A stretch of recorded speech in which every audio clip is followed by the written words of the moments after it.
Hello viewers, কেমন আছেন সবাই? আশা করি ভালো আছেন।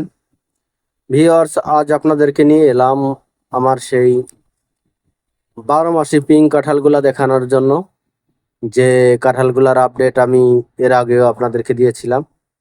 এই দেখতে পাচ্ছেন কাঁঠালগুলা মাশাআল্লাহ বেশ বড় হয়ে গেছে। এটা আঠাবিহীন 12 মাসি পিঙ্ক কাঁঠাল, স্থানীয় একটা নার্সারি থেকে কিনেছিলাম। মাশাআল্লাহ বেশ বড় সাইজ হয়ে গিয়েছে। এই গাছটি প্রায় 2.5 থেকে 3 বছর বয়স। এই গাছটি 8 থেকে 9 ফিট উচ্চ আছে এবং এই যে দেখতে পাচ্ছেন গাছটি একেবারে মোটাও না একেবারে চিকনও না, দুইটা ডাল আছে। এই যে নিচের দিকে আরো দুইটা কাঁঠাল আছে। তবে এই কাঁঠালটাতে ছুরি দিয়ে কে যেন 3টা স্টেপ দিয়েছে। এই কাঁঠাল দুইটায় পোকার আক্রমণ হয়েছিল, আমি স্প্রে করে দিয়েছিলাম, এই জন্য স্প্রে করতে দেরি হয়ে গিয়েছিল। পোকার আক্রমণের জন্য কাঁঠাল দুইটা আর বড় হতে পারেনি। যাই হোক, পচন থেকে রক্ষা পেয়েছে, এটাই আর কি। এইটুকুনো গাছে এই যে মাটিতে গাছটি রোপণ করা, এই গাছটিতে এবছর 18টি কাঁঠাল টিকেছিল। তার বেশ সবগুলো কাঁঠালই চোরে নিয়ে গেছে।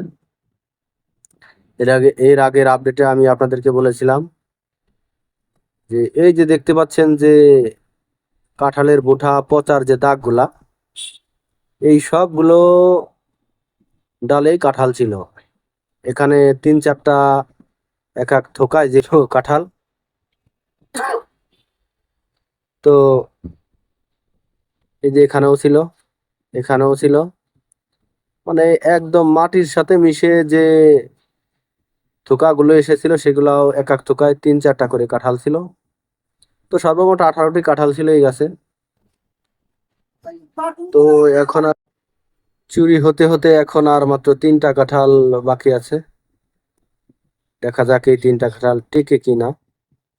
শেষ পর্যন্ত না হলে কিছুই বলা যাচ্ছে না, তবে চেষ্টা করবো কাঁঠালগুলো সংরক্ষণ করার জন্য। গত বছরও বেশ কয়েকটি কাঁঠাল ধরেছিল, একটা কাঁঠালও আমরা পাইনি, সবগুলো কাঁঠালই চুরি হয়ে গেছে। আসলে গাছটি ছোট, তাই অনেকে কৌতূহলবশত ছিঁড়ে নিয়ে যায়। আর কিছু ছেলেপেলে আছে যারা না বুঝেই ছেড়ে, ছোট পোলাপান। এই যে 3টা স্টেপ দিয়েছে, এগুলা হয়তো কোনো প্রয়োজন ছিল না। যাই হোক, 3টা কাঁঠাল টিকে আছে। এই কাঁঠালগুলো পাকলে কিরকম হয়, ভিতরে কিরকম রওয়া এবং মিষ্টি কিরকম হয় অবশ্যই আপনাদেরকে জানাবো। তাই পরবর্তী আপডেট পেতে অবশ্যই চ্যানেলটি সাবস্ক্রাইব করে রাখবেন এবং সবসময় আপনাদের মূল্যবান মতামত দিবেন, যেন সেই মতামত অনুযায়ী সার ওষুধ প্রয়োগ করতে পারি। ভালো থাকবেন সবাই। আজ এ পর্যন্তই। ধন্যবাদ সবাইকে।